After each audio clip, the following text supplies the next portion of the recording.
Bonjour, merci de nous rejoindre sur Caroline Web TV. Dans le cadre de notre émission Vous les femmes, nous avons voulu vous parler aujourd'hui de la micro-entreprise et le travail à domicile. Nous sommes chez Marie. Pour ceux qui ne la connaissent pas encore, Marie nous régale de ses petits fours et de ses gâteaux. Elle arrive en 2018, juillet 2018, avec sa famille pour vivre à Richon-les-Sion.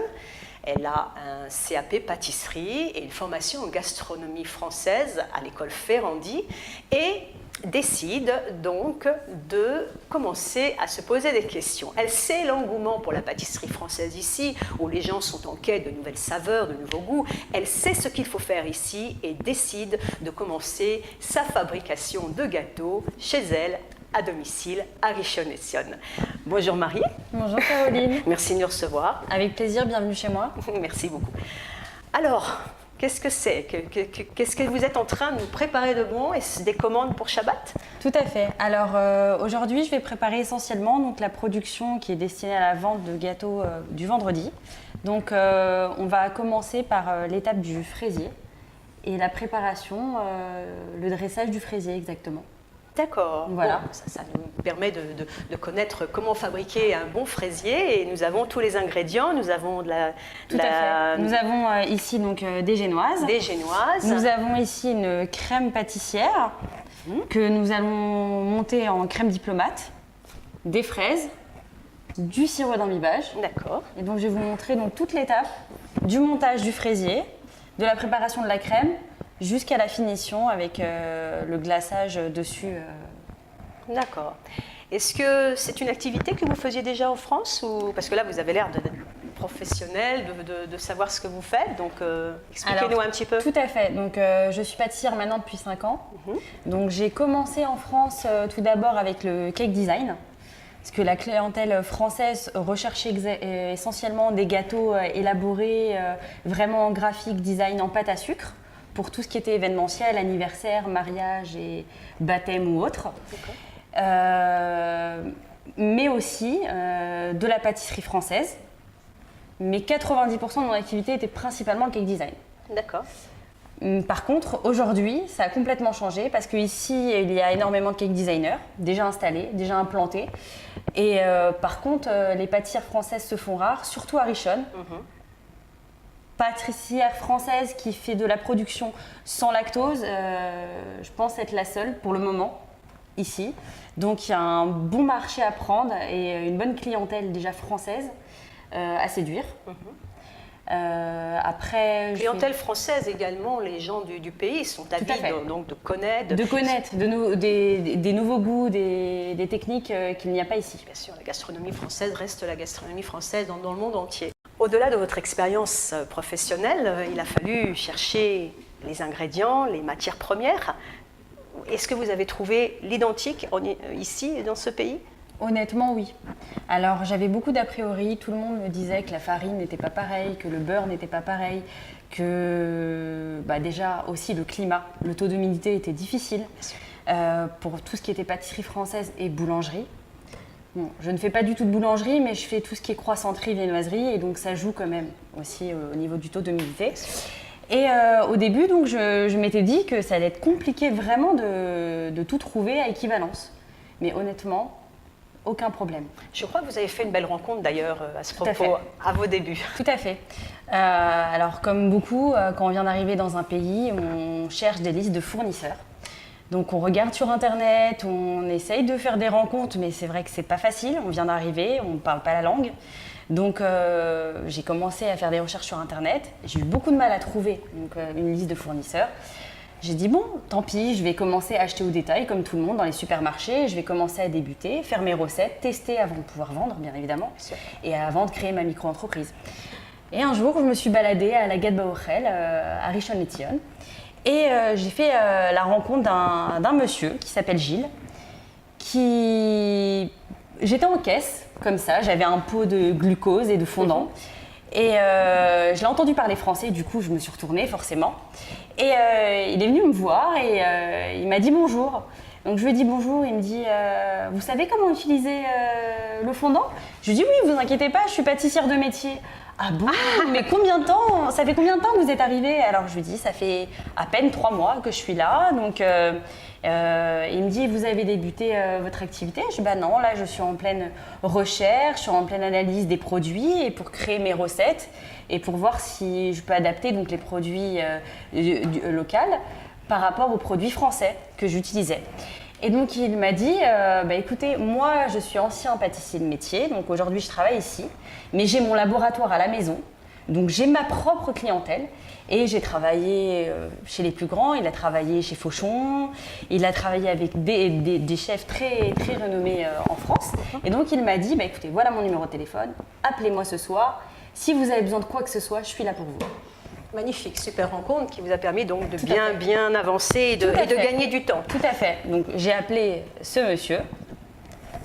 monsieur et il m'a donné une liste détaillée de tous les fournisseurs possibles, imaginables, vraiment dans la région. Et grâce à ça, j'ai pu commencer à acheter donc, mes matières premières en plus gros conditionnement et de meilleure qualité que ce qu'on trouve en supermarché et des choses qu'on ne trouve pas en supermarché. Parce que bien évidemment, malgré que j'adore tout préparer maison, il y a quand même une petite partie où on peut s'alléger, où on achète des choses, des aides en pâtisserie. D'accord, vous m'avez parlé même de la praline tout que à vous fait. faisiez vous-même. Tout à fait. Alors la praline, nappage abricot aussi. Tout à fait. Je la fais moi-même, tout simplement parce que je trouve que le goût n'est pas du tout pareil quand c'est du fait maison que quand c'est acheté. Bien évidemment, je peux l'acheter en dépannage, mais si j'ai la possibilité, le temps de la faire, je vais le faire parce que je suis équipée de robots à la maison.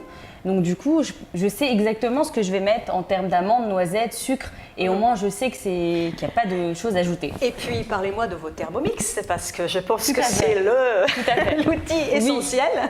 Alors pour la praline, bah oui, tout à fait. Grâce au Thermomix, eh ben, je peux faire ma praline moi-même. Tout à fait. Et grâce à KitchenAid et Kenwood, eh ben, on gagne un temps fou.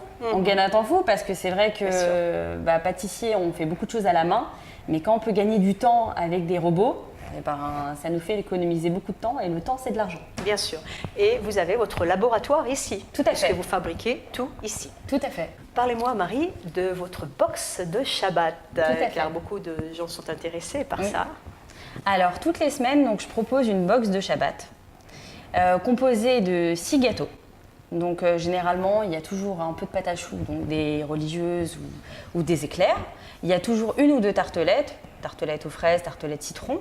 Et il y a toujours un entremets, donc soit un opéra, soit un royal au chocolat. Et puis, si vous voulez, donc ça tourne toutes les semaines. Toutes les semaines, on change de gâteau. Il y a toujours la religieuse qui reste phare parce que c'est vraiment quelque chose qui est demandé. Cette semaine, mon entremets, c'est le fraisier. D'accord. Voilà, le fraisier. Et je vais faire aussi des meringues chocolat. C'est les deux entremets en fait. C'est les 2 entremets de la semaine. Cette semaine, donc, ce qui est prévu à la carte, c'est tarte au citron meringuée, donc fraisier, meringue chocolat, religieuse café ou chocolat, tarte pécan, sirop d'érable et Paris-Brest. Voilà donc mes 6 gâteaux qui sont à la semaine, en commande ce Shabbat. Donc ça, c'est les box de Shabbat. Très bien. Vous faites également de l'événementiel, vous faites des gâteaux d'anniversaire, également des ateliers pâtisserie pour enfants. Tout à fait. Magnifique. Pour enfants et également pour adultes. Après, suivant le thème choisi, donc j'ai plusieurs types de thèmes proposés, des ateliers macarons, des ateliers cupcakes, des ateliers tartes, entremets. Vraiment, c'est les clients qui choisissent. Alors les petits ateliers se déroulent ici, 4 personnes maximum à la maison, donc chez moi, dans mon atelier. Par contre, quand c'est des ateliers pour les anniversaires pour enfants, je me déplace à domicile et donc je prépare l'ensemble de l'atelier avec les enfants où ils peuvent apprendre à créer leur propre pâtisserie. Ils repartent tous avec une boîte de gâteaux, un petit diplôme de pâtissier et leur toque de pâtissier. C'est très original. Et je sais aussi que vous faites des tirages au sort afin de donner un assortiment de gâteaux à celui qui sera tiré au sort et qui aura gagné le tirage. Par exemple Tout à fait. Dans le but, bien évidemment, de se faire connaître de plus en plus. Aujourd'hui, beaucoup de personnes font des tirages au sort pour diffuser le maximum, la page Facebook, bien évidemment. C'est original. Pour se faire connaître de plus en plus. Et donc du coup, de temps en temps, quand il y a des nouveautés comme ça, je l'avais lancé pour les boîtes de Shabbat, mais je l'ai déjà lancé pour la Saint-Valentin. Je l'avais lancé aussi l'année dernière pour la fête de Pourim. si vous voulez. Donc chaque événement, je me dis, bah tiens, une petite boîte va être destinée à quelqu'un, on va l'offrir. Donc du coup, à chaque fois, j'essaie de faire des tirages au sort comme ça. Et du coup, je me fais connaître. Donc pour moi, c'est bénéfique parce que derrière, ça engendre des commandes. Et je fais plaisir à quelqu'un qui reçoit un cadeau. C'est très bien. Maintenant, on va parler concernant la femme que vous êtes, votre vie de famille, votre activité professionnelle, votre vie privée. Est-ce que vous arrivez à gérer tout ça?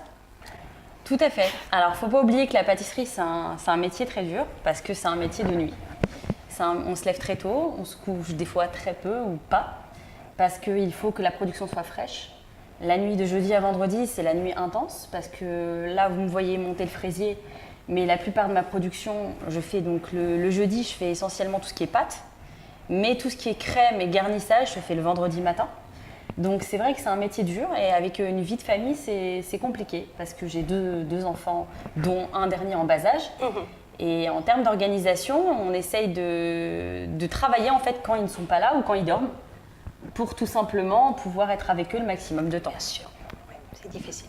Mais bon, quand on veut, on y arrive. Mais quand on veut, on y arrive et je suis tellement passionnée de mon métier que je prends sur moi et je me dis que si je le fais pas maintenant, je le ferai jamais.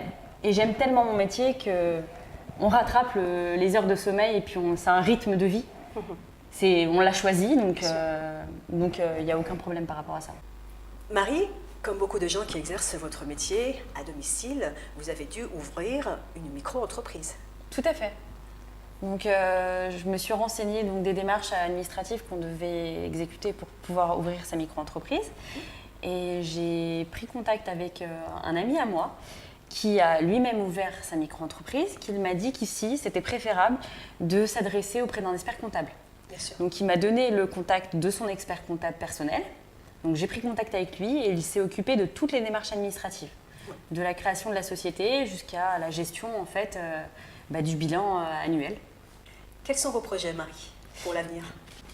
Pour l'avenir, j'aimerais vraiment, à moyen terme, pouvoir ouvrir mon salon de thé pâtisserie, où je pourrais faire déguster vraiment mes créations sur Richonne. J'aimerais bien, idéalement. Très bien, nous vous souhaitons bonne chance, du bonheur, de tout ce que vous voulez, de la réussite dans vos projets et dans toutes vos créations. Merci beaucoup.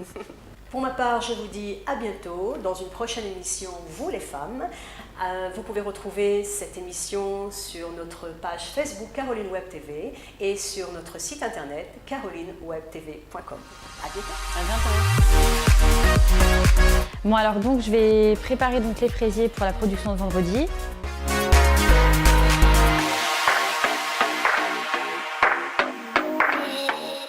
Donc là, je mets juste de la crème chantilly avec du sucre glace.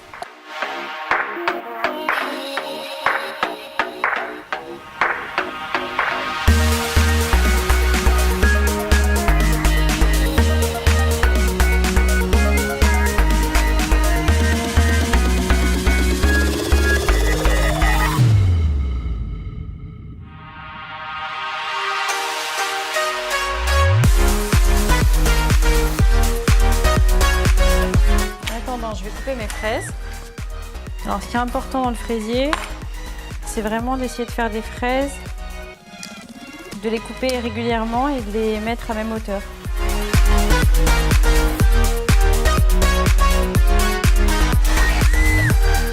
Donc j'ai mis une feuille de rhodoïde à l'intérieur de chaque cercle pour pouvoir mettre mes fraises.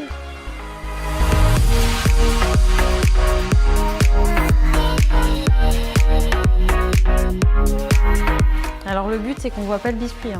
Donc du coup, je coupe un petit peu pour essayer de le faire rentrer, qu'on voit bien les fraises et la crème.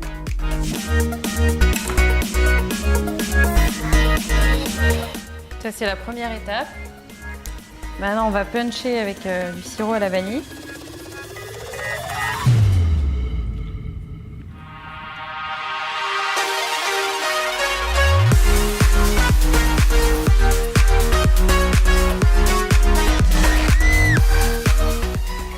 Des fraises à l'intérieur.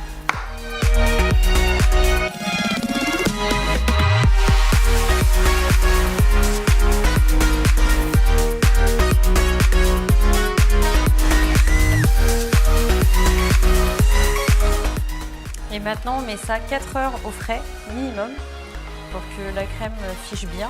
Et après, on fera la déco dessus. Alors là, donc, je vais verser donc, le nappage que j'ai préparé donc, à base d'un coulis gélifié framboise et fraise, citron et sucre. Donc je vais le mettre à gélifier dans les petits moules en silicone.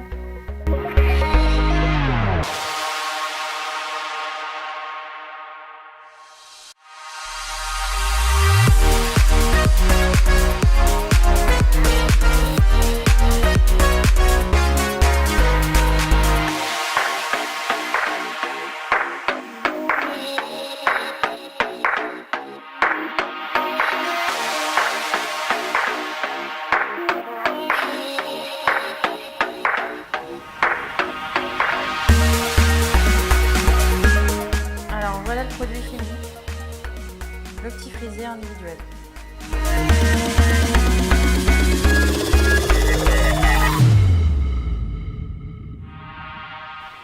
À toi l'honneur.